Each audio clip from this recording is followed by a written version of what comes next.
Right. First, welcome everybody. Thank you. Tonight is a mixture of the aesthetic with the athletic. Believe it or not, you have within your ranks 2 Commonwealth champions, a world champion, and an Olympic champion. Tonight, we have 3 plays. I'm a late developer. Nowadays, I only go to sexual orgies for the grapes. You think I'm kidding?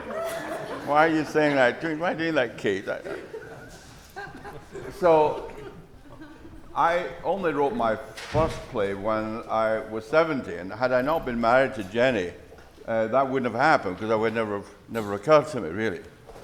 And that's brought me into a world quite separate from the one that I'd lived in most of my life, which is the world of sport. And of course, the one thing they have in common is performance. They're both trying to achieve performance. One in an area where you can't measure it, which is the arts, and the other in an area of track and field athletics, which is about time, height, and distance. What we have today is the 3 plays, I've now, as I say, placed in a book. The first 2 plays are going to be given readings, and they've been fairly heavily edited, obviously, but they're not necessarily in, 1, 2, 3, 4, 5. It might be 1, 3, 5, 7. The first 2 plays will be presented by graduates of E15, which is from Essex University. So they're graduates. The third, and they'll be led by Margaret Coldan. The third one will, which is Orwell and Jura, has been directed by my wife Jenny Lee, and these are slightly more mature, not to say senile. Sorry, Mike. I'm sorry about that. Actors, they're regular professional actors. We'll then have a break, which you can return to the delights of the cuisine, which are courtesy of Shimmy Harewood there, one of my athletes. We'll have about 50 minutes there. We'll then return, and I'm taking you through a short trip through Lenny Riefenstahl's life, showing some of her early films, particularly Olympia, which is one of the greatest documentary film pretty much ever made, really. And finally, a film that was made from another play which I wrote, which was only given, all my plays, apart from 1936, were only given readings for charity. And the play was Lenny Lenny. And Alistair Audsley, a very good friend of mine, Alistair compressed the play a few years back from 1 hour 20 down to about 22 minutes and made a tremendous job of it. I mean, he made something out of very little. It was a remarkable piece of work, and Alistair, thankfully, is here tonight with us. Alistair has in common with someone else in the audience, but at a slightly different level. That is, the one Olympic champion is here, and I cannot quite pick him out at the moment. He's right in front of me, Alan Wells. Alan Wells, 1980 Olympic champion, 100 meters.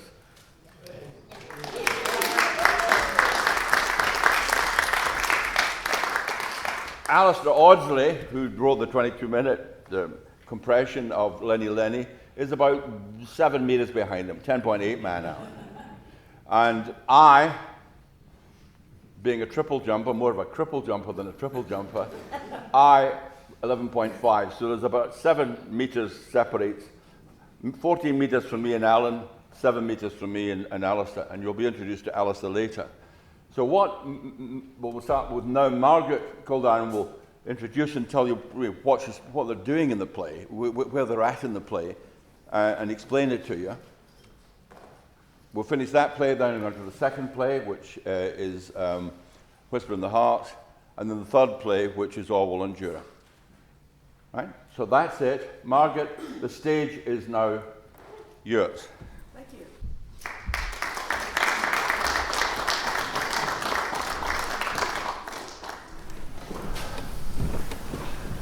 Thank you, Tom. Okay.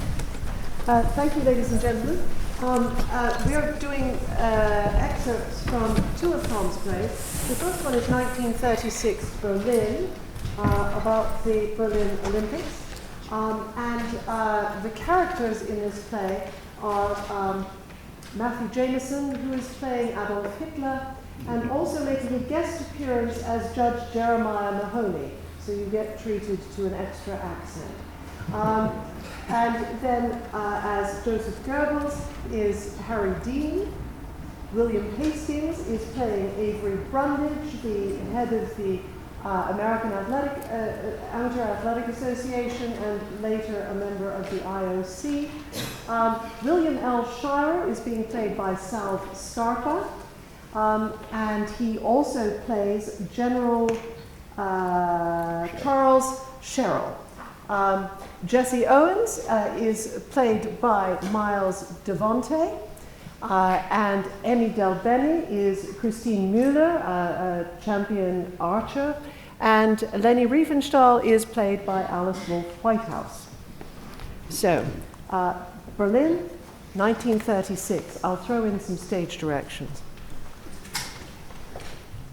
The 1st of March, 1933, and just 8 weeks after Adolf Hitler came to power, Hitler consulted with his Minister of Propaganda. These Olympic Games, Joseph, is it possible? Can we cancel them? Well, yes, I should imagine so, Führer. We cancelled them back in 1916. No, it was different then, Joseph. The war. No loss of face back in 1916. So exactly how much did those Americans spend on their games in Los Angeles? I have it here, Führer. Nearly $3 million American dollars. $3 million? And how many gold medals did we win in Los Angeles? Just a moment. 3 gold medals, Führer. Only 3. Which sports? Let me see. Yes, I have it now, Führer. Weightlifting, rowing, and Greco-Roman wrestling. Greco-Roman wrestling? The Third Reich has an army to build, Joseph. Germany will not thank us for spending 3 million marks on Greco-Roman wrestling. No, Führer. Your Olympic fellow, this Professor Lewald, does he know what he's talking about? Theodor Lewald is chairman of our National Olympic Committee and a member of the International Olympic Committee. You've not answered my question. The man is an idealist, Führer. Oh. Men like that often do strange things. Always tempted to do something honourable. Indeed, Führer. And these Olympic committees. Refresh my memory. What was it that Count Bismarck once said about committees, Joseph? I have it, Führer. A group of people individually capable of nothing and who decide as a group that nothing can be done. Bismarck. Speak to your Professor Lewald, Joseph. Find out exactly what this Olympics of his will involve and exactly how much they will cost us. Then come back to me on Friday with your recommendations. Friday? Yes, Führer. And before you go, your idealist sent me this. What is it? It is an Olympic flag, Führer.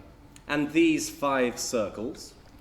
They represent the 5 continents of the world bound in unity. Sport and unity. A contradiction in terms, Joseph. A contradiction in terms. We move to scene 5, after Lewald's report, and after his mistress Christine Müller has told Goebbels that the Berlin Olympic Games will be the making of Germany, and Goebbels and Hitler are in his office, with Hitler holding a sheaf of papers. He throws them in the bin. Lewald's report, Joseph, absolute rubbish. Nothing more than a pottage of sentimental twaddle. Exactly my opinion, Führer. All this Olympism stuff, all this garbage about goodwill and the brotherhood of man. Your Professor Lewald has quite lost contact with reality.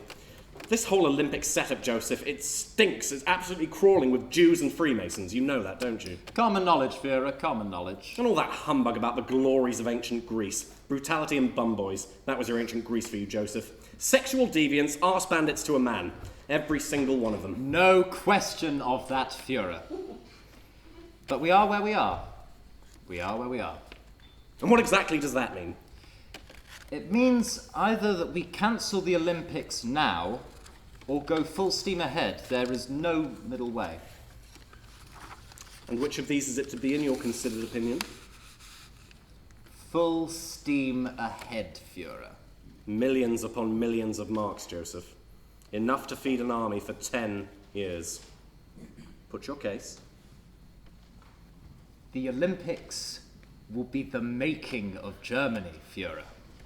They will provide us a unique showcase for the Reich, a once-in-a-lifetime chance to show the world that we, Germany, are the nation of the future.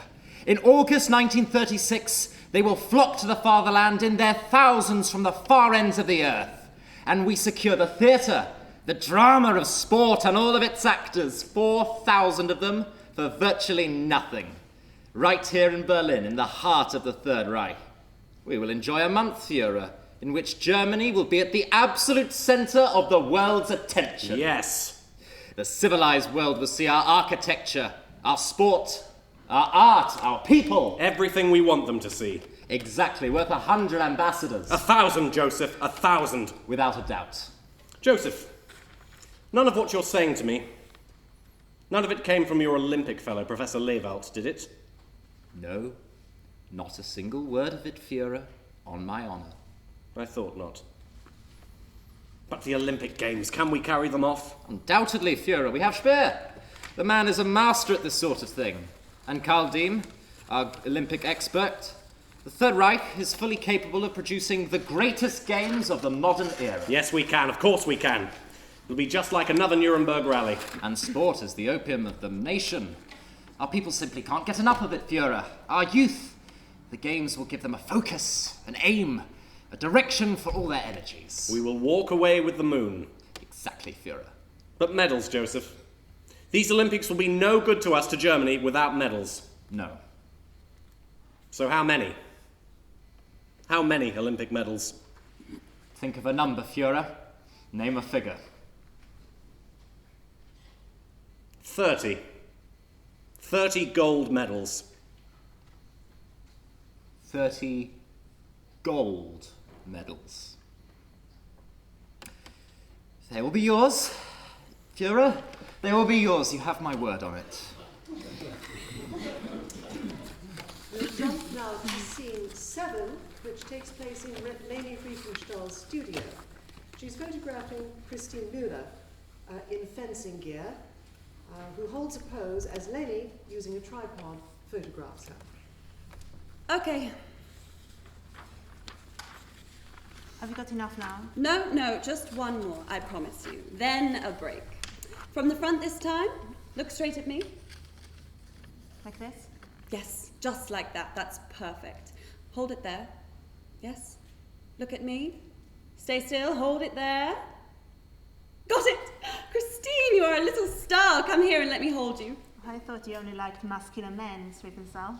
And muscular women too. Thank God, it gives me options. He talks about you all the time, you know. Goebbels? Nasty little man. Those groping hands. Pussycat.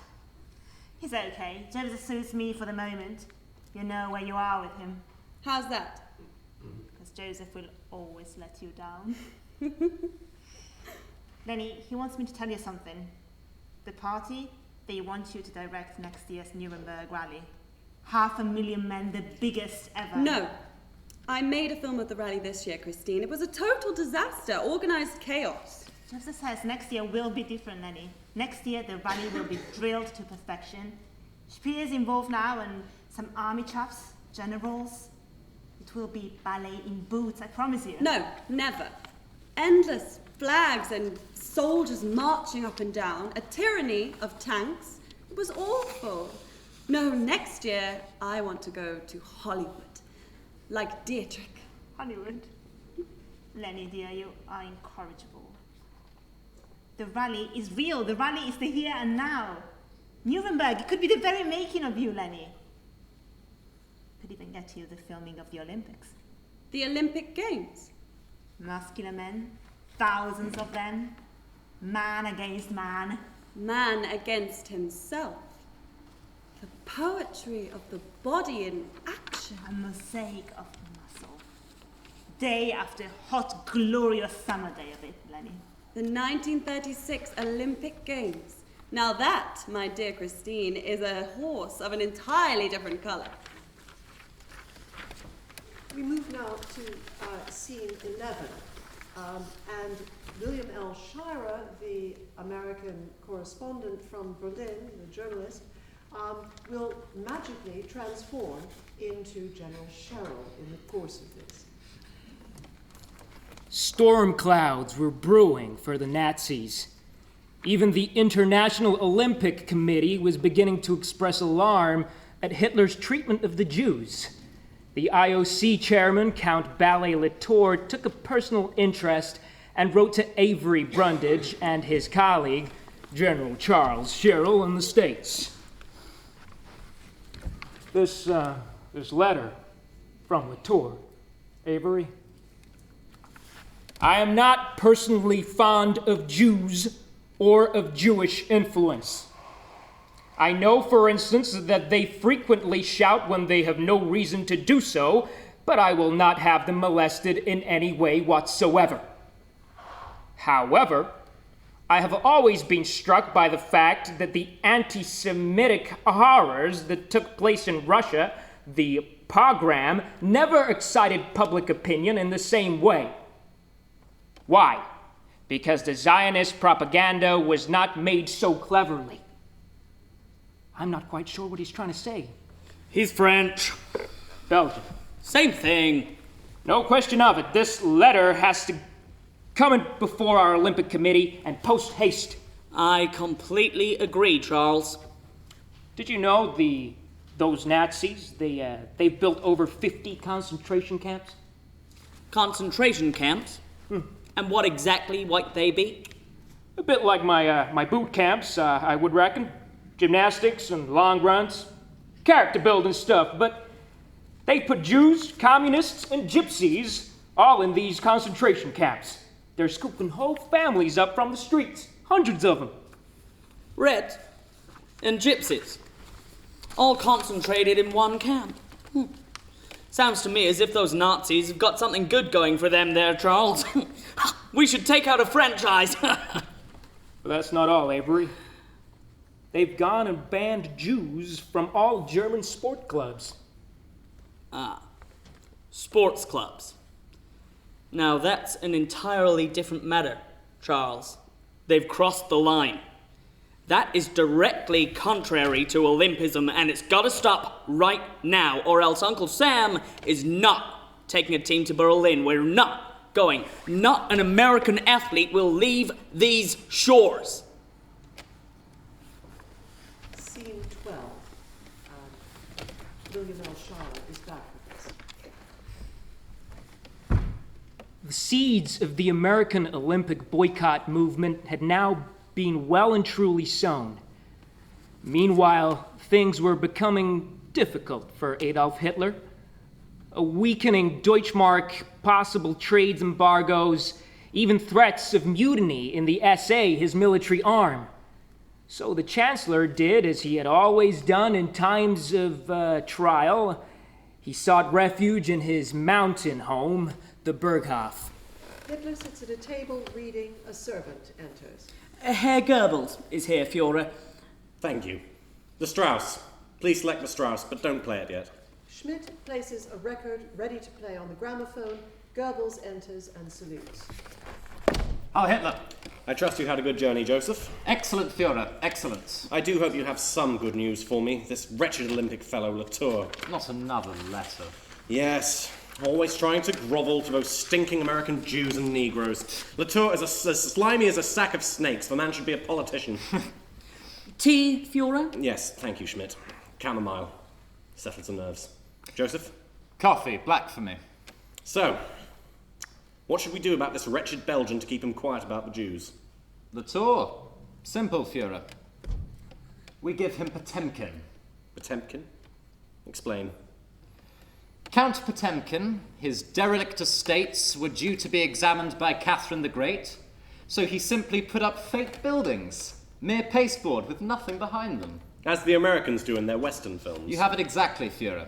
And in front of the pasteboard, Potemkin placed great crowds of smiling peasants to greet Catherine. And Catherine, she was delighted. Smiling Jews. Wonderful. So we give our man Latour exactly what he wants to see. Potemkin. Everything he wants to see. but nothing. I like it.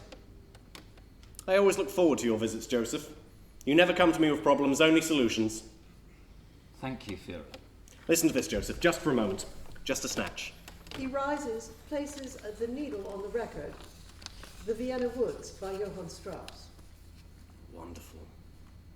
Glorious. Indeed, Führer.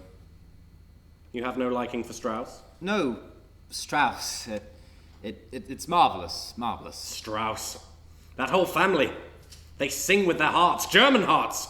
Blood and steel. We have... I rather think we may have something of a problem here, Führer. A problem?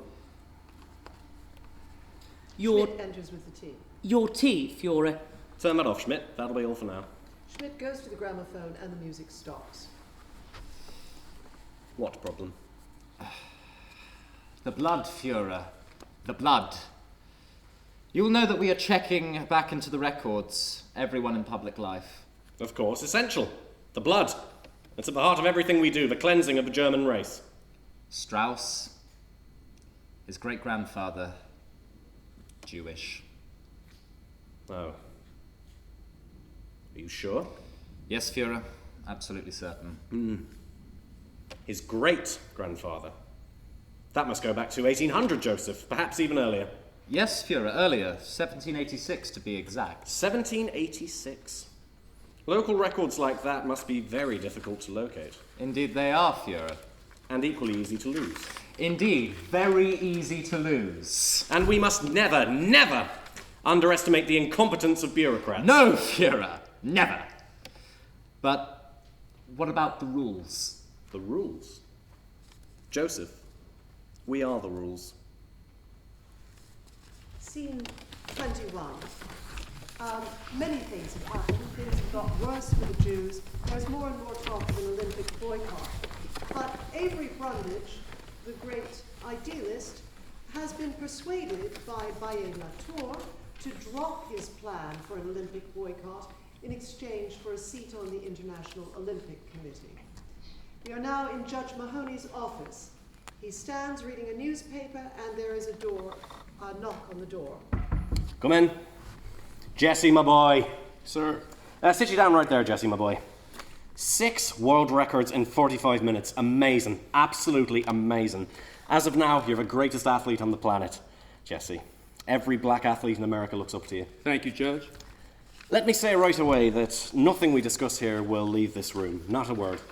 Everything we say will be strictly man-to-man. That's fine by me. That's fine by me, sir.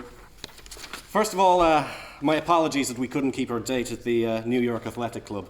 Wasn't a table to be had in the whole house. No problem at all, Judge. Has the club got many black members?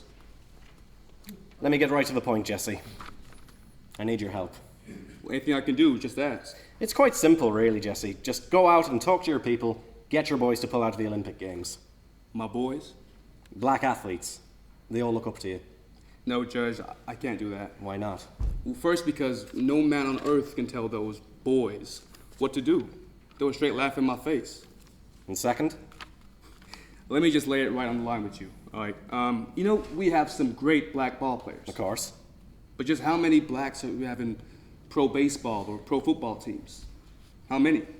There's not one. Nothing much I can do about that, Jesse. Well, that's not the way we hear it, Judge. You know, your AAU people, they run American sports. They decide who plays and who doesn't. You know, they could change everything for us blacks tomorrow if they had a mind to. I think we'll have to let that fly stick to the wall, Jesse. Well, that's one Lollapalooza of a fly, Judge. Okay, so let's say you have a point there, Jesse. And what say I bring it up with my committee in January after our Olympic vote. Maybe then we can rustle something up, get a better deal for your people. So you just leave it with me. But surely, don't you realize what Hitler thinks of Negro athletes, Jesse? Well, yes, he calls us America's black auxiliaries. I had to look up in a dictionary. But he's right, that here Hitler. We are auxiliaries. But you're part of the American team, Jesse. No, Judge. You know, we have 2 teams. Hey, do you really think I'll be rooming up with some white guy on that boat to Berlin? And if a black boy as much as looks at a white girl at that crossing, he is not putting on a spike at the games. Take my word for that. Oh, but come on, Jesse, what about the German Jews? Don't you give a damn for what's happening to those people? Nothing at all. Those Jews, they're getting a raw deal. There's no question of that. But we blacks, we've been getting pretty much the same deal here for hundreds of years. You know, my grandfather was a slave. Judge. A slave. But blacks playing out of Berlin, none of my people will see how that would change anything for those German Jews. So, you're telling me, the chairman of your national association, that you won't get behind me on this? I'll be straight with you, Judge, all right? If your people in the AAU, if they take a vote in December and they tell us that we don't go to Berlin, then that's that. We won't go. But you won't get black athletes to boycott the Olympics. That's a fact.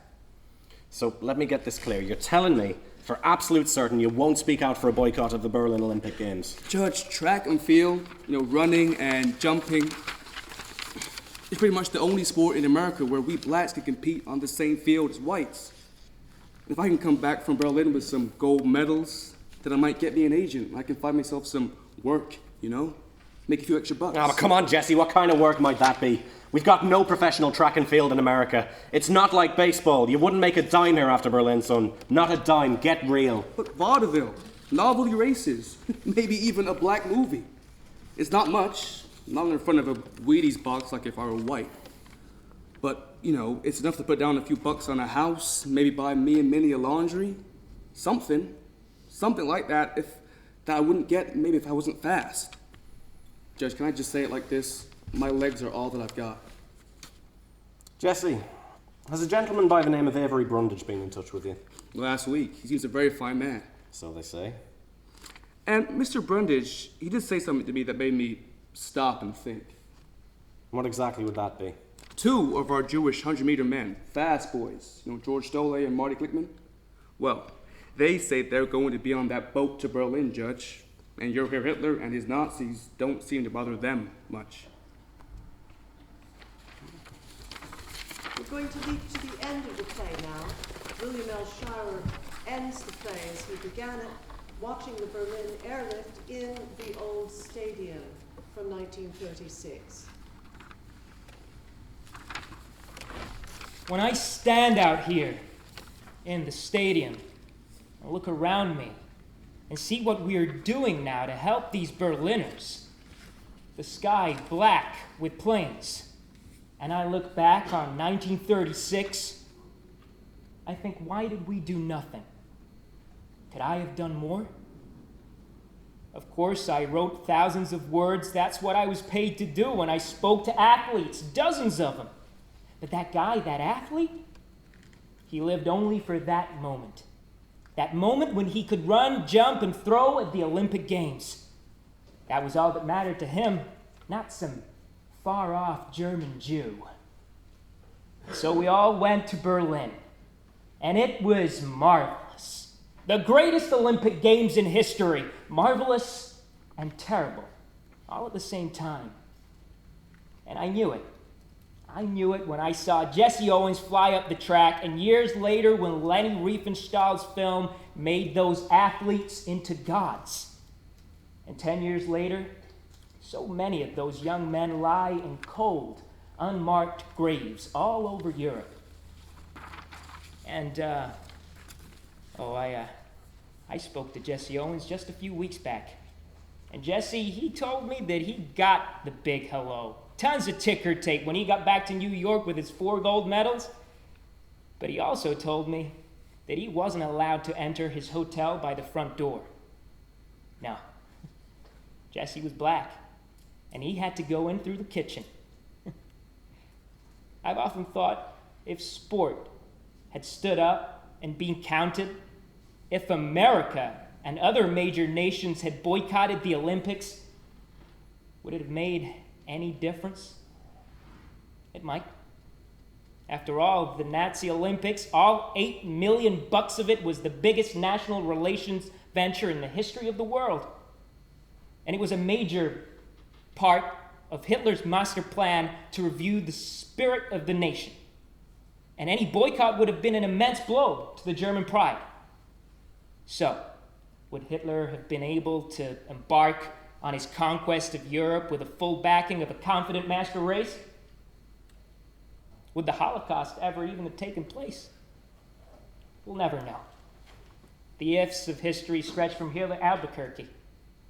But what we do know is that both our present and our future depend on what we do, what we are willing to sacrifice for people who need our help. Strangers will never meet. That we know for certain.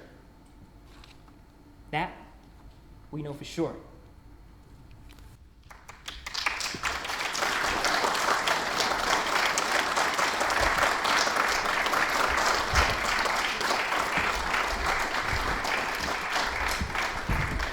We'll have a brief scene change, let us remove some chairs, and launch into Whisper in the Heart, in which we see Leni Riefenstahl at a later period in her life, in a fictional meeting with Orson Welles.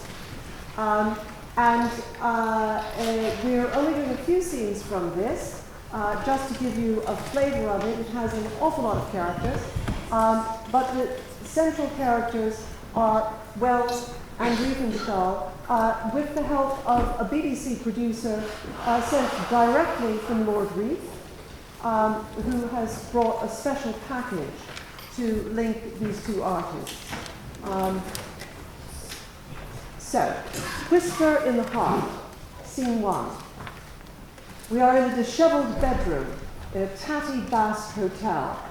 At its center, a bed in which lies a snoring man on his face. The telephone rings.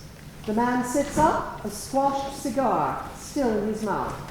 He sits upright and hurls the squashed cigar to the floor. The telephone continues to ring. The man traces the wire and locates the telephone under the blankets. Am I speaking to Senor Welles? Yes, this is Orson Welles speaking, but who in God's name are you at this time of the morning? It's 2 o'clock in the afternoon, Mr. Welles. Oh, I'll have to take your word for that. Could I have your name, please, sir? Calvados. Calvados, that's a brandy. No, you'll have to be something else. Mayor Calvados. You may remember, Mr. Welles, we were introduced to each other last night, down at the casino. Hold on, Mr. Mayor, hold on. Orson picks up a cigar from a side table and attempts to light it. But the lighter will not work. He picks up a bottle and attempts to pour its contents into a glass. But there's only a single drip. He nevertheless attempts to drink it. Shakes his head, lays it down, and props himself up in bed. So, what exactly can I do for you, Mr. Mayor? A very serious charge has been made against you, Mr. Welles. Not those girls. I swear to you, Mr. Calvados, when it was all over, those girls, they knelt down and thanked me on their bended knees. They said it had been an education to them, a lesson for life. No, Mr. Welles, I know nothing of any girls. No, the charge made against you, it is much more serious than that. It goes back over 400 years. That's impossible. I'm only 40 years old. Witchcraft, Mr. Welles.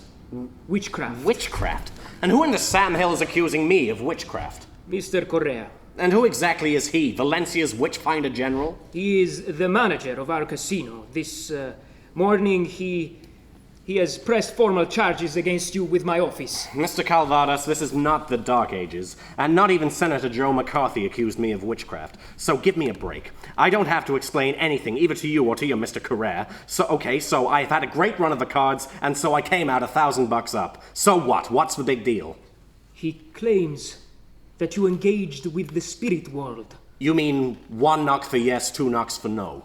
He is of the opinion that you cast a spell upon his dealer, Mr. Garcia. That you read his mind. Jesus wept. If I could read minds, I would have done it in Hollywood with Mr. Louis B. Mayer and Harry Cohn, and I wouldn't have to be here now with you in this crummy town working for the BBC. The BBC, you say? Mr. Welles, that you are employed by the British Broadcasting Corporation. Yes, the British Broadcasting Corporation, commissioned by warrant of Lord Reith himself, and dispatched to you here in Valencia on his behalf with the express responsibility to entertain, edify, and instruct the Spanish nation. Oh, Lord Reith, the BBC, this is quite a different matter, Mr. Welles. The English, fair play. Tom Brown's school days. Mens sana in corpore sano. Yes, we're playing Fields of Eden, the whole shebang. So, Mr. Calvados, can I take it that we are all clear now? Yes, I rather think so, Mr. Welles. But if you would please report to me tomorrow morning at the council offices at your convenience, just to sign some affidavits. A mere formality, I can assure you. Pleased to oblige, Mr. Mayor. And just to finish, let me offer a few words of advice to your friend, Mr. Carrere. Yes? Tell him this. Never get into a pissing contest with a skunk. There is a knocking at the door. Wells gets up and drapes a dressing gown round himself. Come in. A formally dressed, middle-aged man in pinstripes enters. Good morning, Mr. Wells. Morning, Carruthers. You know, no offense meant, but until I met you, I'd never heard of anyone on earth called Carruthers, except maybe a butler in an old coward play. Mr. Wells, those notes you gave me last night for those 3 young ladies... Yes, what about them? They have just informed me that they don't choose to engage in that kind of activity. All of them? I'm afraid so, sir. There appeared to be a general consensus of opinion amongst the ladies on the matter. Very odd. Standard practice down in Rio, $10 apiece. I've done it loads of times down there. Perhaps, sir, but not here in Spain. Those ladies, did they ask you to explain it to them in Spanish? Yes, but I must confess, I'm not all certain that I could have done so, even in English. But come on, Carruthers, you told me you'd been to Eton. Harrow. Same thing. So you're telling me that you gave it your best shot, but it was still no dice? As you say, sir, no dice. Well, perhaps it must have lost a bit in translation. Maybe I should sketch it all out for those little ladies on a sheet of paper. Yes, sir, I'm sure that some diagrams might well prove to be of great value, but I would suggest, with the greatest respect, several sheets of paper, perhaps a manual might be best. But you did manage to secure my medication. Carruthers lifts a bottle out of a paper bag and hands it to Orson, who Glen- studies the label. Glenmorangie, full malt, sir, 20 years old. Nectar. Nothing on earth like it, Carruthers. He pours himself a shot. Fancy a shot? Much too early for me, I'm afraid, sir. When do you want to meet the crew tomorrow? After breakfast? Carruthers, this is breakfast. He takes a big slug and sighs. You know, we've known each other now for nearly a month. You are my producer. I really can't keep calling you Carruthers. It's not very good for my sanity. So what's your first name, man? Algernon, sir. Then it's probably best that we stay where we are, at least for the moment. Our consultant, when does she get here? She arrived at reception just a few moments ago. She'll be in her room. Oh. Then we'd sure as hell better start to clean up in here, or at least try to rearrange the dust. Carruthers uneasily starts to brush the floor and picks up a used condom. He reaches into an inside pocket for an envelope into which he delicately inserts the offending condom. Goes to lick the envelope, but decides against it. He looks around, finally locates a dustbin in the corner, and gently drops the envelope into it. Our consultant, did she set any ground rules? Only 2 that she has so far brought to my direct attention. Number 1 is no first names, at least not for the moment. And the second? No unnecessary physical contact. Oh, very formal, very English. Hardly, sir, under the circumstances. The telephone rings. Orson answers it. Tell the lady to come up right on up. Do you wish me to bring a script? Yes, the final version that I gave you yesterday. We'll need that. Carruthers leaves. Orson straightens his tie, draws a hand through his hair, and picks up a script from the table and scrutinizes it. There is a knock on the door. Come in. The door opens, and a slim, athletic, middle-aged lady enters. Good afternoon, Mr. Wells.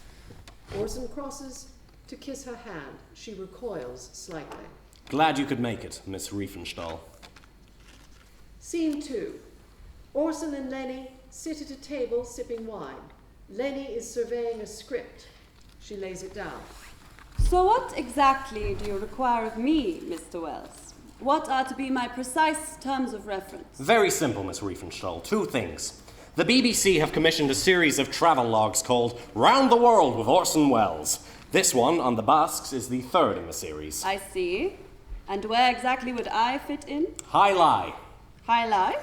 I do not understand. The game. You may know it better as pelota, Miss Riefenstahl. Yes, I remember a wall game. Not just a wall game, Miss Riefenstahl. The wall game. For the Basques, pelota is a matter of life and death. It's what they are. They've got more versions of it than the positions in the Kama Sutra. You have a quaint turn of phrase, Mr. Wells. A family trait, ma'am. And my role? To be my eyes, and to help me with the editing. Because I've seen your Olympia. I know every single frame of that movie. Hell, I'm on speaking terms with some of the guys in the crowd. You've got an eye for the physical, ma'am. And will I be contracted by Lord Reith? No, I don't work for Lord Reith. But you told me that you did. Lord Reith, he was put out to pasture by the BBC way back in 1938. But I understood. I lied in my teeth.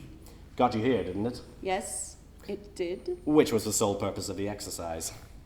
And the BBC, will they provide me with a formal contract? No, they won't. Your contract will be with me. Was it too soon for the English? Much too soon.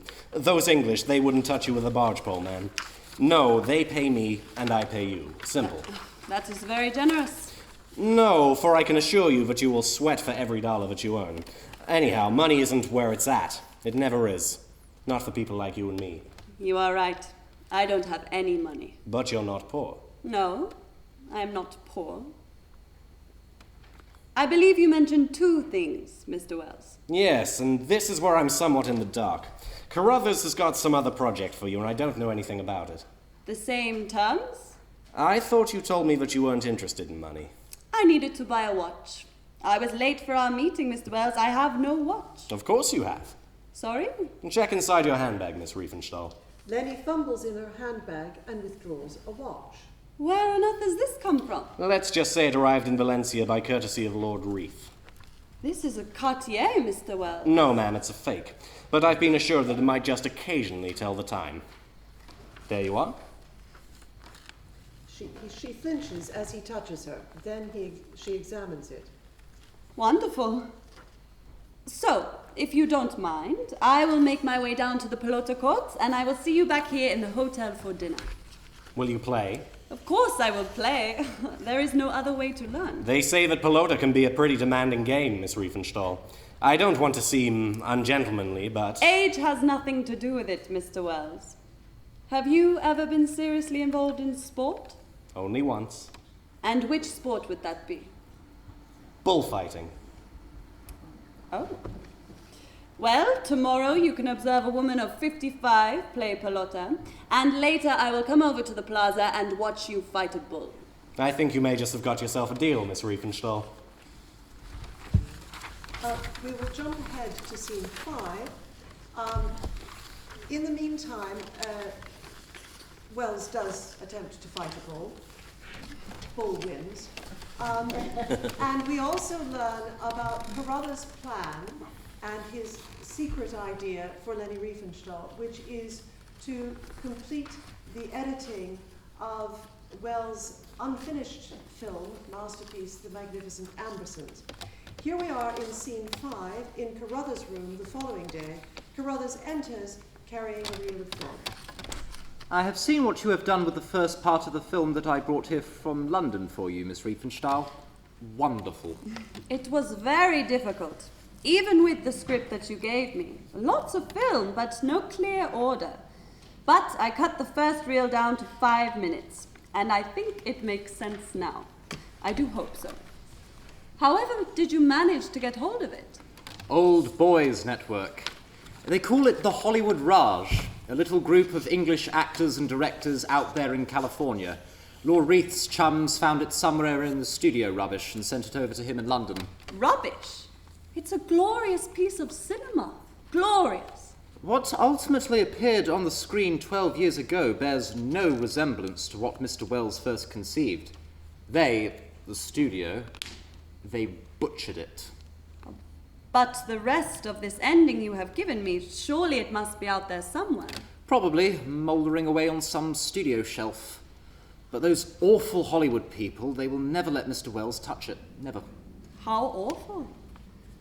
But who is paying me for this work? Lord Reith. You see, I rather think that for him, Mr. Wells represents everything that he could never hope to be himself.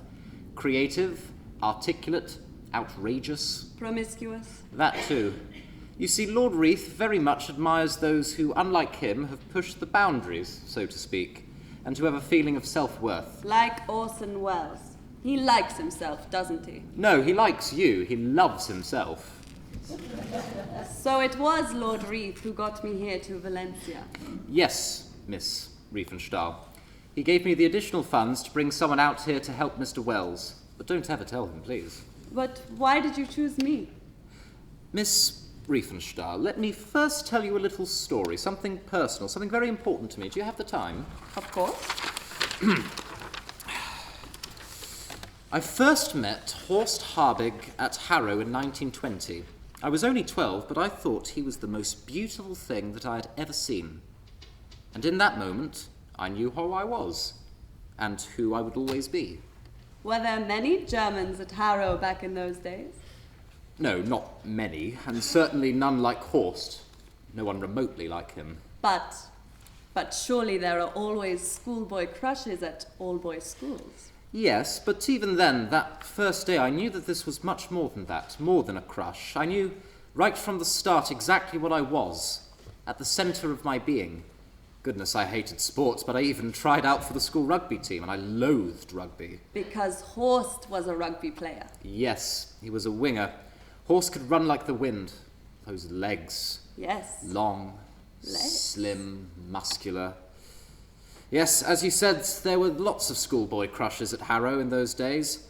Usually the young boys on the older lads, the prefects. Punctuated by regular beatings, or so I've been told. Yes, the English disease, I believe they used to call it over in Europe. But Horst and I were the same age, and we only laid hands on each other once. Once? Yes. It was Saturday, September the 4th, 1920, the house rugby trials.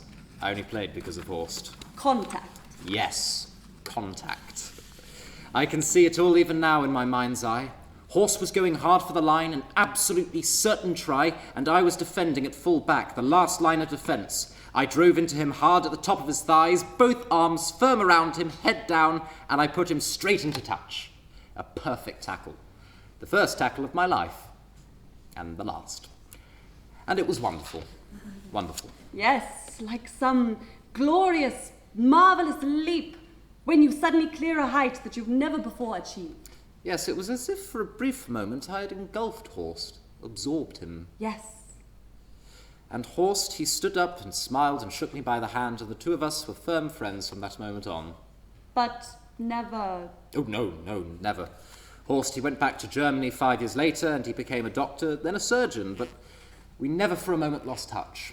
Mr. Carruthers, I do not wish to be rude, but why are you telling me this? Carruthers slowly withdraws a pistol and lays it on the table. Because, Miss Riefenstahl, I brought you to Spain in order to kill you.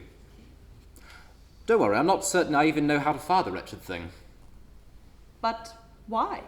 Let me try to tell you. Horst and I stayed close. He would come over to stay with me every summer, or I would travel over to see him in Berlin.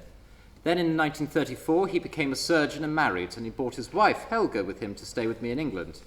It was marvellous, 1934. That was the year when you made your film Triumph of the Will. Yes, my fall from grace. We saw your film that next year in Berlin. We all thought it was absolutely wonderful. Then... Yes. It won prizes all over Europe. Then in 36, the party told Horst that he must divorce Helga. Helga was Jewish. Yes, but Horst refused to divorce her. As many Germans did. Then in 38, he was commissioned to perform an operation on your Führer. Yes, I remember. I didn't know it was him. A polyp in the throat. But Horst was married to a Jew. From all accounts, it was Adolf Hitler who decided who was a Jew and who was not. Yes, that sounds about right. Horst did an excellent job, so they were safe. At least for the moment, at least until 1940. 1940. The RAF bombed Berlin and Horst was injured in the raid. His hands. He could never operate again. Stop! I don't think I want to hear any more. Miss Riefenstahl, I'm afraid you must. In September 1941, Helga was dispatched to Auschwitz, and Horst insisted on going with her. They were never seen again. Please, don't tell me any more. Not much more to tell, Miss Riefenstahl, only one thing. Back in July 1941, Horst had left me a message at the American Embassy. He had an old Harrow friend at their office, Old Boys Club again. I still have that letter. It goes everywhere with me. Horst, I think he knew what was coming, and he felt that he had to write it. He said that he loved me, that he had experienced the very same feelings as I had all those long years ago, all those wasted years. If he had come to England to be with you... Then he need never have died, but Helga would have perished. Nothing could possibly have saved her. So your Führer killed the only person whom I ever loved. The Führer knew nothing of this. No, not the detail, but when a fish stinks, Miss Riefenstahl, it stinks from the head. Hitler killed Horst Harburg. He didn't have to put it in writing. Himmler, Eichmann, all that rotten gang, they knew exactly what the Führer wanted them to do. But I had nothing to do with it, Mr. Carruthers. I've been through this dozens of times. But Hitler, he was your friend. He listens to you. Yes, he did, but that was only when we discussed art, film, literature. But the moment we got onto politics, he became the Führer and became an altogether different person. And me, I had to mind my place. So I held my tongue. If that makes me an evil person, then shoot me now. No. Killing you would have been an indulgence, a sort of revenge for Horst, but in the end essentially pointless. Anyhow, I've seen you with the children. I've seen you with the priests. I've seen you with Mr. Wells. And I flatter myself that I'm a good judge of character. Thank you. And others better placed than you, they tried to stop him. Yes, I remember. The von Stauffenberg assassination plot.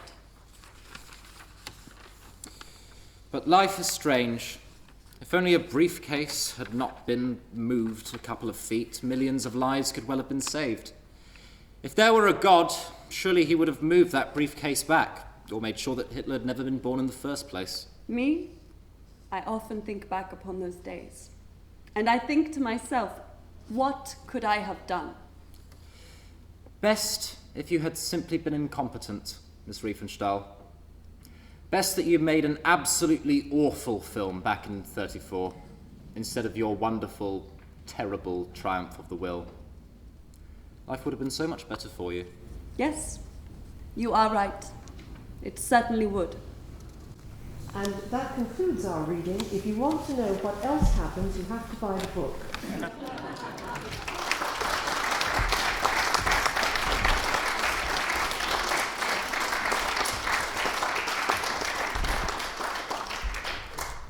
Right, the third presentation, Orwell and Dürer, led by Jenny Lee.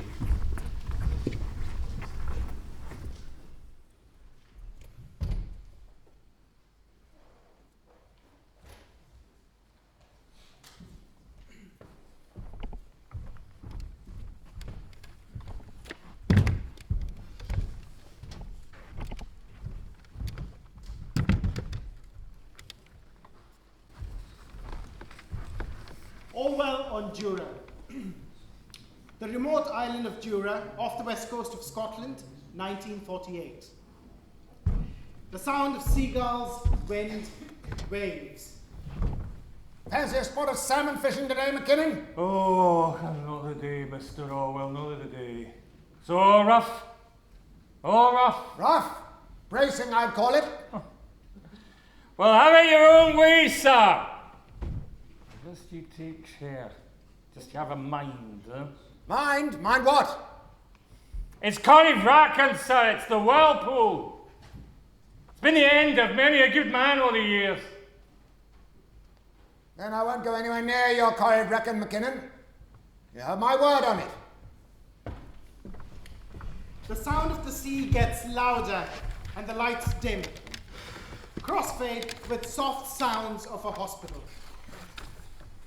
So, you've finally returned to us, Mr. Orwell. Where in God's name am I? Myers Hospital, it's East Kilbride, courtesy of Lord Astor, delivered 10 days ago in a Rolls Royce, no less. Not a sensible word out of you since your arrival. And who on earth would you be? My name's Dr. Williamson. Mr. Orwell, you've been in and out of consciousness in conference with the wall since you first brought in here, close to death. So yes, we've spoken, but I'm not at all certain you'll remember anything that we have discussed. What on earth happened to me? Madness. Madness on stilts. No man in his right mind would have gone anywhere near the whirlpool of Corryvreckan on a day like that. Even someone like you, deprived of the benefits of a Scottish education, should have known that. No, your lungs have been tuberculosis since 1937, according to your records. Your conduct on that day was that of a raving lunatic, Mr. Orwell, even had you been a healthy man, which you are most decidedly not. Well, I am as right as rain, Doctor. I contain multitudes. Yeah, well, that's over. Everyone in your multitudes seems to have tuberculosis in both lungs. Touché. Thanks for the sermon, Doctor. When can I get back to Jura and to my novel? Mr. Orwell, can I be absolutely frank with you? When you first arrived, none of us here would have laid any bets on your survival. As I said, you've been delirious for almost a week. You've been close to death. But then a few days ago, the United States of America suddenly stepped in. The Yanks? It's your friend, Lord Astor. Well, clearly he's got some friends in high places. He secured for you through the American embassy what they, in typical American parlance, describe as, it's the new wonder drug. Streptomycin. Streptomycin. Amazing. I've been cured by something I can't even spell. Well, it certainly seems to work. Mr. Orwell, I don't yet know exactly why. Do you know you've become almost overnight what can only be described as our national guinea pig? What you're telling me now is that my wonder drug could very well prove to be the death of me. Well, it's unlikely, but, any drug of any potency has side effects. Memory loss, hallucinations, swelling of the joints, that sort of thing. Some part of me liable to fall off suddenly without warning. Well, probably, but no doubt Mr. Bevan's newfangled health service will just swiftly stick it back on. Look, if you just sign here. Look, this will give us the necessary formal permission to continue with your treatment, okay? I must confess to you, your arrival has presented to the hospital an excellent opportunity to experiment with streptomycin. And I am the experiment. Yeah, well, without this drug, Mr. Orwell, we will most certainly have been reading both of your obituaries, Mr. Orwell's and Mr. Blair's.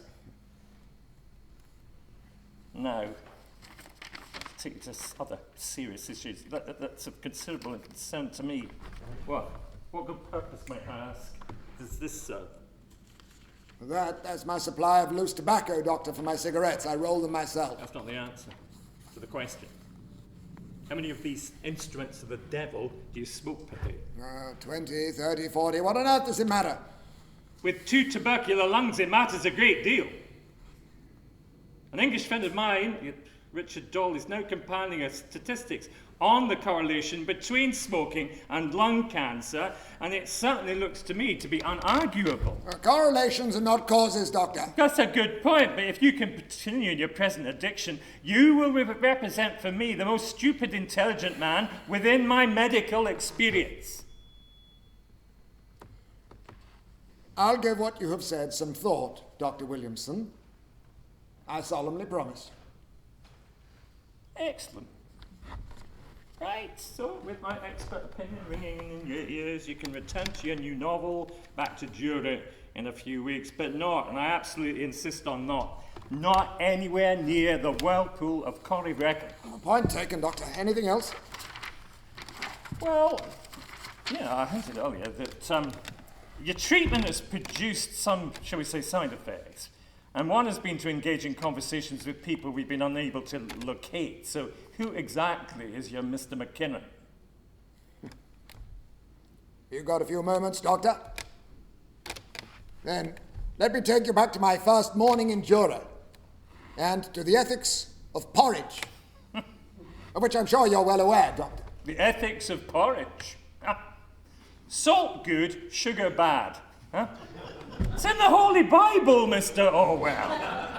It is? It's the book of Leviticus, chapter 9, verse 12. Every Scot knows that. It does. Well, every Scot worth his salt. Every Scot worth his salt. Barnwell House on Jura. Orwell at his typewriter and taps away for a few seconds.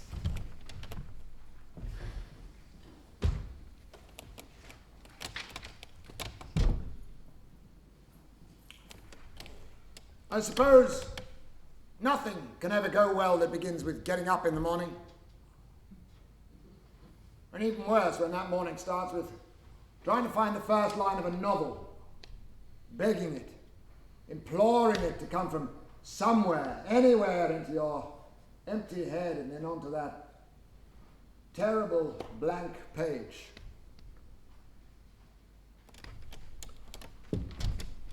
Winnie the Pooh.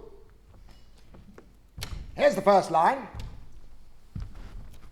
Once upon a time, a very long time ago now, about last Friday. That was it. The first line.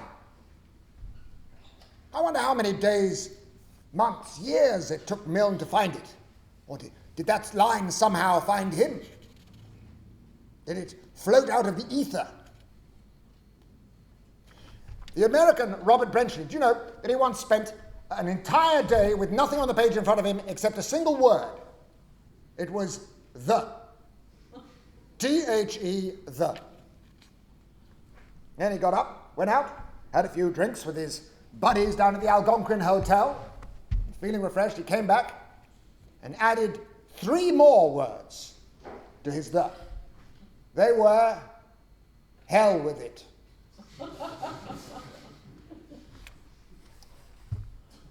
Now, from the very start, I knew I had the good feeling for words. And even more important, I had the capacity to face unpleasant facts. But now, the immediate unpleasant fact is that I don't have a first line. And perhaps, well, perhaps it's now time for yet another row of pills and bed. He reaches for the whiskey and pours a glass. We jump forward several scenes. Main room, the farmhouse. The door opens and a woman enters, suitcases in each hand. Oh, Avril! the end of an odyssey, brother dear. 48 hours from London.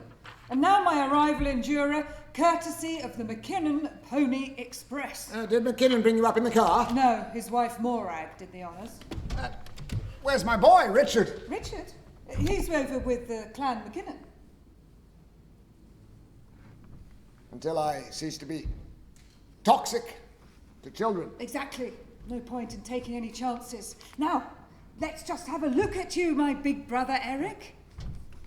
Well, do I pass the Avril assessment? Much better than your Mr. Warburg and Mr. Connolly predicted. You obviously haven't needed your ration books up here. Sit down there. I'll make you a cup of tea. Kettle's on. Oh, wonderful. Now that's going to be my job from now on. What's this? A Keller gas stove. Perfectly serviceable. And the water? That tap. It's the only one. Cold, but absolutely wonderful water. And electricity? Well, as things stand at the moment, the only electricity in Jura lies in my writing. No, electricity, that won't arrive on the island until about 1950. This croft probably hasn't changed much since 1745, I should imagine. 1745? The Jacobite Rebellion. Last person who stayed here was probably Bonnie Prince Charlie, fleeing the Redcoats. Now, your novel. You haven't really told me what your next novel is all about. Look, first, what's the title? The title? I decided to call it The Last Man in Europe. Oh. You don't like it? Is it provisional? Well, why do I begin to suspect, Avril, that for the first time in your life you're struggling to combine tact with honesty? No, it's not that. Well, then what is it then? I don't know. I can't put my finger on it. Well, try, Avril. Use all of your fingers if you have to. Don't be defensive. Well, what else can I possibly be, for all I know? Everything that I've written so far may be an absolute load of rubbish. No matter how many times I do it, it never really gets any easier. Fiction has its own engine, running away somewhere at the back of your mind. It's not like your Vincent van Gogh. He could sit all day looking at his bloody sunflowers. They were out there in front of him, but not me. I've got nothing but a blank sheet of paper in front of me. I've got bugger all. Surely you have some idea of where you're going. Oh, yes, of course I have, but I haven't got the slightest idea of how I'm going to get there. But all is not lost. I think I may have got me a good first line. You see, you've always got to have a good first line. It's like a hook. You must grab the reader's attention. Then you're a made man. Then you're on your way. I see. So, Eric, will you please tell me your first line? Here it is, Avril. Here it is.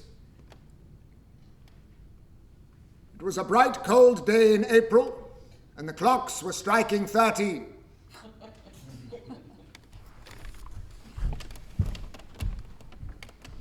It's night, the small hours. Orwell is head down at his table by his typewriter, sound of hooves, and a horse breathing heavily. It's Boxer. 4 legs good, 2 legs bad. Boxer, my dear old friend, what in God's name are you doing here? To say sorry for letting you down, Mr. Orwell. No, Boxer, you didn't let anyone down. It isn't in your nature. If only I'd learnt to read, like all the other animals. Yes. As I remember it, I only allowed you to get as far as the letter C. Not much use in dealing with those wretched pigs, eh? You could never read their dreadful 7 commandments. No, not a word. But the hens, they could read, and they clucked me, some of them. There was one about no animal sleeping in a bed. Which the pigs interpreted as sleeping in a bed with sheets. But there was one pig who wouldn't buy that, would he? Yes, that was Snowball. But Snowball, he was a traitor. And a saboteur.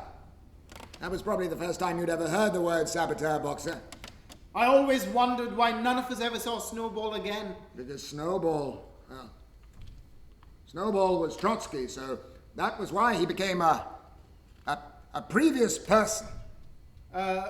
Previous person? I don't understand. Oh, my dear fellow, of course you don't. You only got as far as the letter C. Would it have made any difference if I'd learned to read? Well, at least you would have been able to read the words on the side of the van which carted you off to the slaughterhouse. But it was all so good at the start. All of us farm animals, all working together. So where do you think it all started to go wrong, Boxer? I really think it all began with the milk. When the pigs said that they needed all of the milk for their mash. Then it was all saboteurs and no food and animals suddenly disappearing. But Boxer, when they took you away in the van, don't ever forget that the other animals tried to stop the pigs from doing it. Yes, even the mice made an effort. But that van, it was off and away before anyone could do anything. Yes, off and away. Off and away. Goodbye, Miss Orwell. Night. Orwell is smoking, glass of whiskey handy, correcting, adding, rewriting. A day later, morning.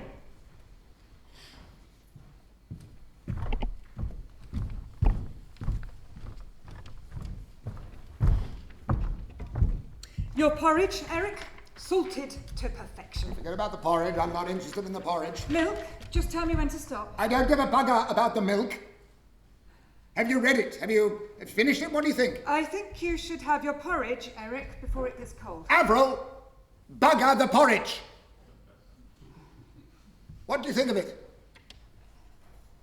Well, to be honest, I don't really know. I only got as far as page 10. Page 10? Because, as it stands, it's unreadable, Eric. Quite unreadable. Too many crosses out, too many squiggles, too many alterations. You can't possibly send this to Mr. Warburg. Not in this condition. It's an absolute mess.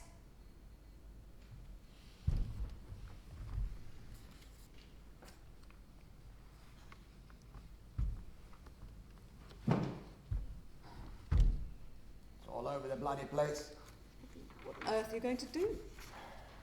Well, I can't possibly send it over to the mainland for typing.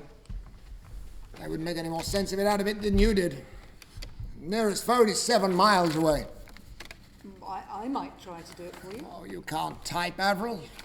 Just remember your last attempt. I do. What about Bletchley Park? After all, Alan Turing broke all those German codes. I'll take that as a desperate attempt to inject a note of levity into the conversation, Avril. Sorry, dear. I'll type it all again.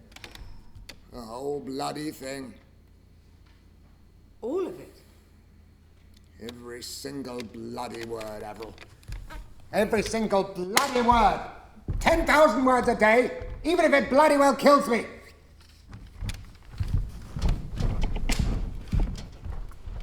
Darkness, and only the sound of endless typing and coughing.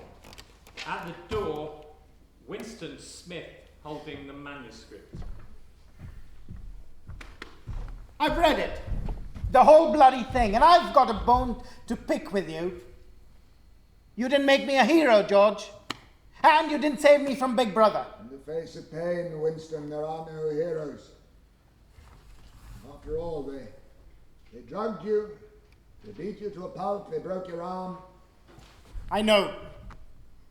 I would have said anything, simply to get them to stop.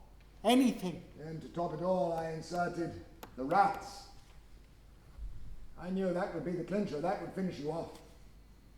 No one on earth could have dealt with those wretched rats. So I betrayed Julia, the woman I loved. I know. You would have betrayed anyone. You had no option, my friend. I would have done the same. So you couldn't make me a hero like Clark Gable? I couldn't, Winston. Not possibly. It wouldn't have been right. It wouldn't have been a warning. Who the hell are you trying to warn? Everyone, Winston. Everyone in the whole bloody world. Everyone. That's a lot, George. Yes. Probably a little too many. But at the end, you had me say, I love Big Brother. It's the last line. Yes, but you didn't. Not where it counts. You, not deep down in your soul. Big Brother couldn't reach you there. But you're going to write some sort of a sequel. Surely you're not going to let Big Brother win. I think it's always in the balance, Winston. It's always up to us. But surely good always triumphs in the end. We have to hope so, Winston. But against that, I always remember what my friend, the poet Tommy Eliot, once said to me. Tommy said, "No poem ever written saved a single Jew from Auschwitz." And he was right.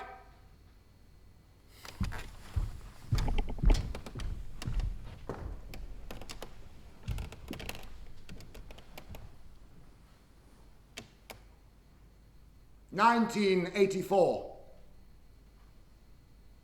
Of course, it isn't really 1984. That was merely the first date that came into my empty head. I haven't the slightest idea why. Maybe it was just 1948 turned around. 1984. It's really nothing to do with any year in particular. It's now. It's then. Everything that I describe in the book has already been done, or at least parts of it have. One way or the other, Newspeak, the Thought Police, Doublethink, the Ministry of Truth, something like it's already been done. Hell, I did a bit of doublethink myself when I was pumping up propaganda for the BBC a few years ago.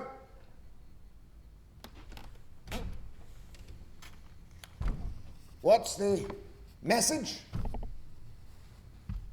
Simple. Keep your eyes open at all times. Don't let the buggers fool you with cod statistics. Don't let them engulf you in a wilderness of bureaucrats. Don't let them off by allowing them to answer questions that you didn't ask in the first place. Don't let them disappear into massive vanity projects. Because, for God's sake, it isn't rocket science. Someone once said that common sense is so rare that it is frequently mistaken for genius. And you be that genius.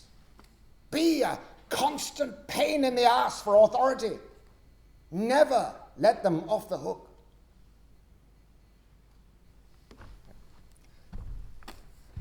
Perhaps I'm being too naive. It's always said that in the kingdom of the blind, the one-eyed man is king. But that's not usually the way it works out. No.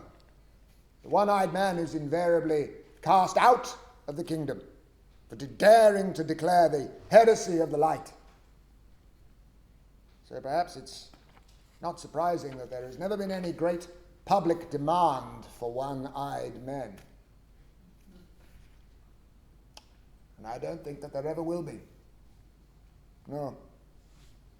Never. Ever.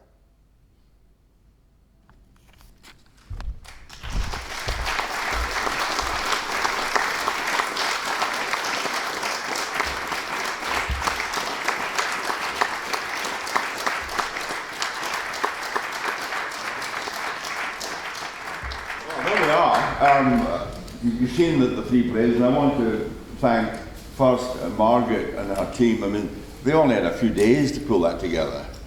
That's what you're looking at. Not hours and hours of preparation to have a normal play. And they did a wonderful job, I think. Don't you think so? Yes. Excellent. And I don't want to be too close to home, but I think my wife Jenny Lee did a great job with All in Pure. Yes.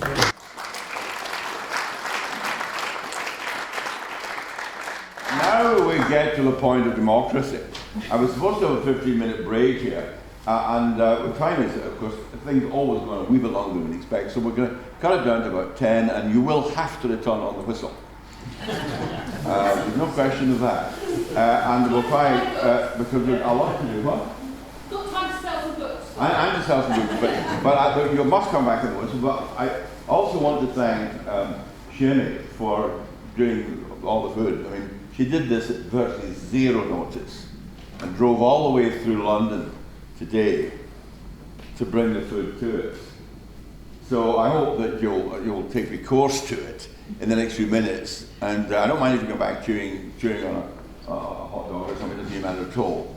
But do return on the whistle. So thanks very much, everybody. See you in a minute.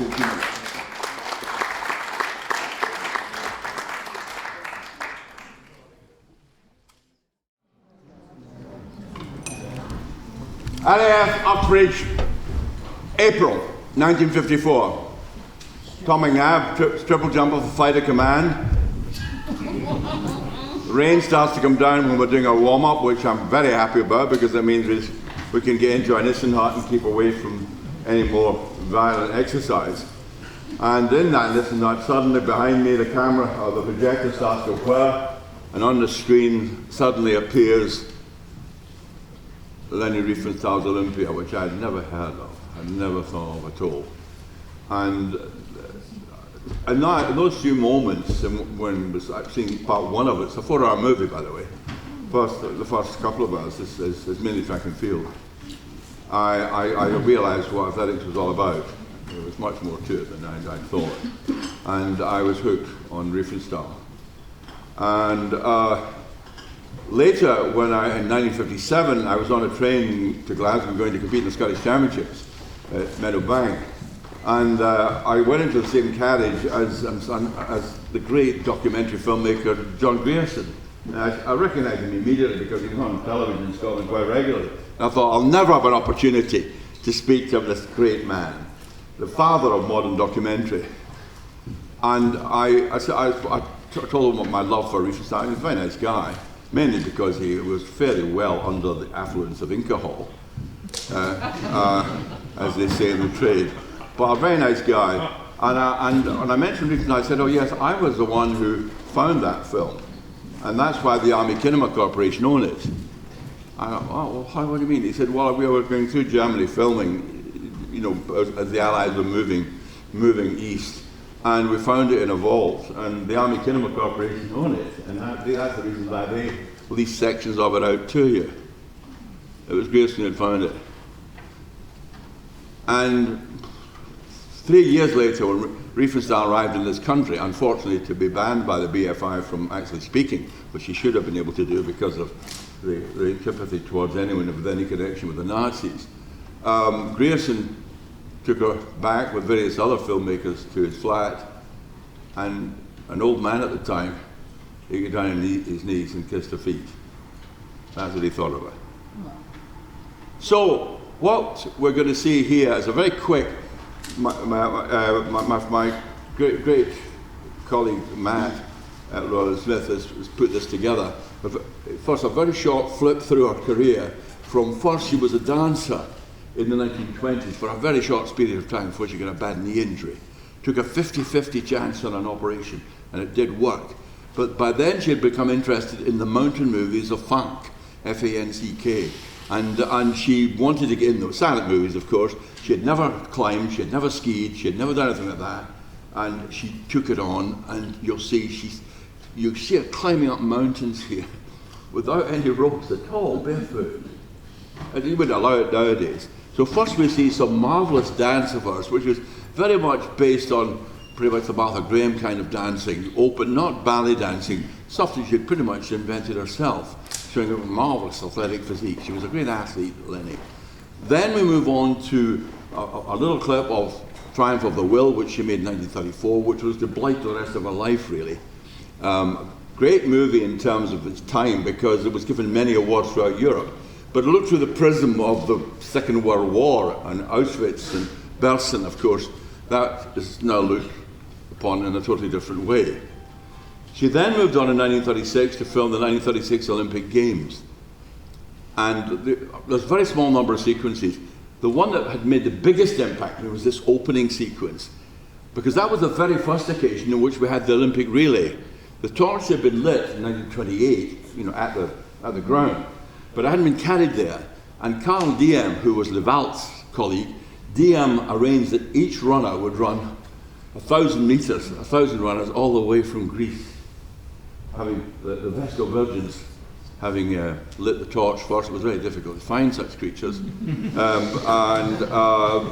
Then on they went, running 1,000 meters each, all the way through to Berlin. Unfortunately, Riefenstahl did not like the look of the guys who had lit the torch and run with it. And she actually put her lover, who was a Russian Greek, Karafoukis, she let him light the torch. Nice looking guy, and you'll see, in fact, he has the torch in at least 3 different sections, which is impossible. That's how much she liked him. So we see that first, and then we'll see a sequence of high jumping. And this is the last occasion, for those interested in athletics, when all of the techniques of high jump were shown in one event. That is, all of the techniques that existed from the 1900s, scissors technique, and all manner of other techniques. That was the last time all these techniques were all in one stadium, in the Berlin Olympic Stadium. Then we see a short sequence of Owens, and probably the best sequence ever done in running, the last bit of the marathon. And so we'll see that first. So let it run, Matt, and just let it run from one to the next.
West up.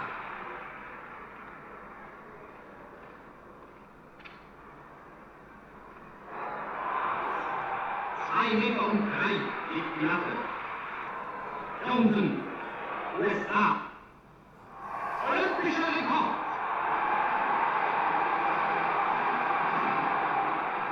Erster Johnson, zweiter ein Rücken, dritter Körper. Amerikas Springer auf den ersten 3 Plätzen.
Here's the lights for a moment, Matt.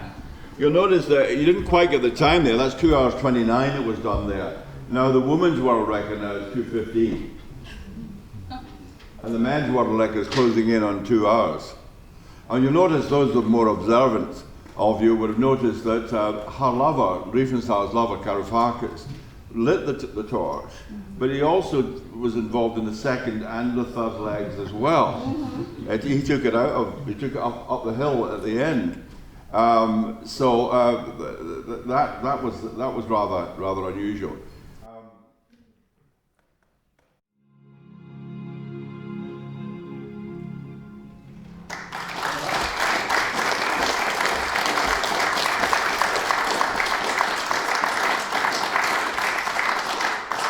I made a solemn promise to my wife that we would try to finish by 22. I don't know where that mystic figure came from, but that was the one we agreed, was it not?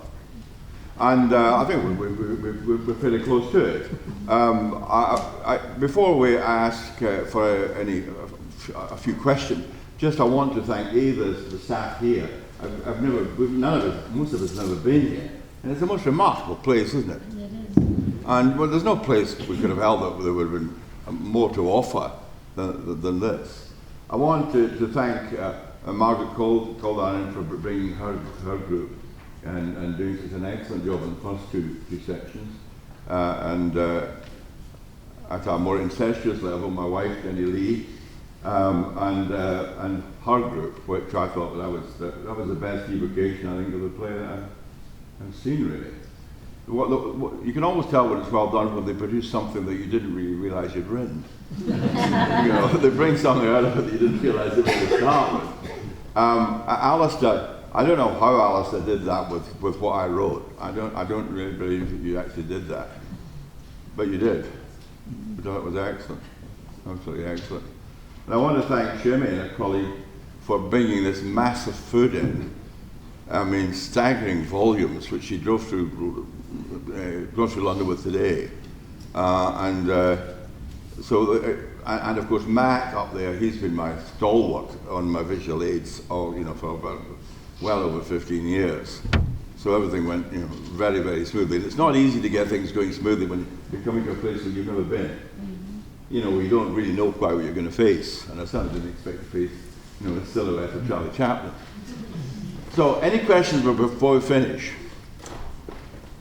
Are you all totally exhausted by the excesses of the evening? No? Well, thank you very much, everyone. A variety of groups here today.